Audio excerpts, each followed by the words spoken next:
What's up, filmmakers? It's Justin Romine here, coming at you with another video. This time we are talking about Instagram export settings. So what are my best export settings for Instagram Reels that I personally use in Davinci Resolve? Let's dive into it and I'll show you what I do. All right, so basically right here I have an IG Reel that I created for Park Place dealerships who we do a lot of video work with here in the DFW area. And I had set up my timeline for 1920 by 1080 vertical. We shot this 6K on the red Komodo. So I had a lot of room to crop in and post, as you can see there. First off, I go to the deliver tab because that's what we're doing. We're exporting. I always do custom. I name the file, Gia Driving. So I select my format, QuickTime. Main reason I do that is because I film everything and edit everything on my Mac Mini. If you're on a PC, I would recommend MP4. And codec H.265, I found that this is a better codec to export in than H.264.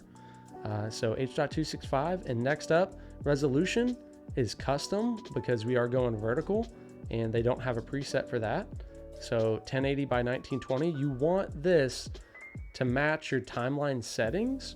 But one cool part about Davinci Resolve is I could export this at a higher resolution than my timeline settings if I wanted to. For instance, I could export this at 4K even though my timeline is in 1080, which helps for better editing workflow and all that. Frame rate, 24 or 23976. This also depends on what you filmed it in. I filmed this in 23976, so that's what I'm going to choose. Quality, by default, it's going to be set to automatic. I always do restrict to 45,000 kilobytes per second. I've just found that this is the best quality when actually exporting to Instagram for uploading. Optimize for speed, and that should be about all you need to do. Because I am shooting raw on the Komodo, I will probably check Force Debayer to highest quality. That just is going to override any custom settings that I did for the decoding for the raw footage. But if you're not shooting raw, this doesn't really matter. In and out points, you want to make sure that you hit I for the in and then O for the out. I've had this happen to me multiple times where I have the out point set a little bit too soon and it doesn't export everything that I want it to. And I've also had the vice versa where it's way out here and it exports all these clips that I had laid out here that don't actually need to be exported for the video.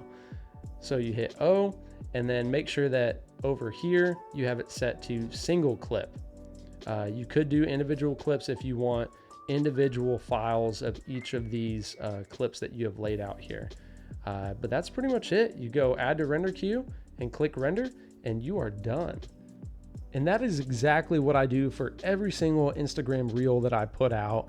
I always try to do it in a full screen vertical mode because you tend to get better performance on your IG reels. So I highly recommend that.